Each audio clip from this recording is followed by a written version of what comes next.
اچھا، پھر قربانی کے اندر دیکھیے ایسا بھی ہوتا ہے کہ ہمارے رشتہ داروں میں سے بعض ملک سے باہر رہتے ہیں، جیسے میں پاکستان کے اندر ہوں، اب میرا کوئی رشتہ دار ملک سے باہر ہو،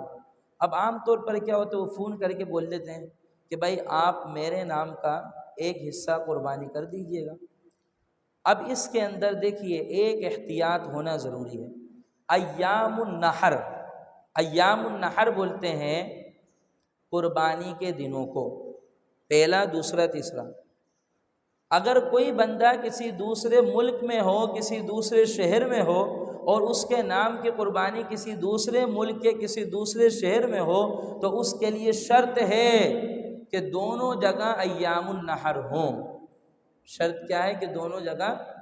یہ شرط نہیں ہے کہ پہلا دن یہاں ہو تو پہلا دن وہاں بھی ہونا ضروری ہے، یا دوسرا دن یہاں ہو تو دوسرا دن وہاں بھی ہونا ضروری ہے، تیسرا دن یہاں ہو تو تیسرا دن وہاں بھی ہونا ضروری ہے، یہ ضروری نہیں ہے۔ ایام النحر کا ہونا ضروری ہے۔ مثال کے طور پر ابھی وہاں عید نہیں لگی اور آپ کے یہاں عید لگ گئی، اگلے دن آپ کے یہاں دوسرا دن ہے، ان کے یہاں پہلا دن ہے، دن کا فرق ہے مگر ایام النحر کا فرق نہیں ہے۔ آپ جس طرح ایام النحر میں ہیں اسی طرح وہ بھی ایام النحر میں ہیں، تو اگر دوسرے ملک سے، دوسرے شہر سے کسی کے نام قربانی کی جائے گی تو دونوں ملکوں اور دونوں شہروں میں ایام النحر کا ہونا ضروری ہے، دن کا ایک جیسا ہونا یہ ضروری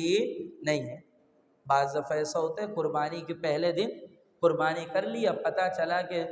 اب جیسے امریکہ ہے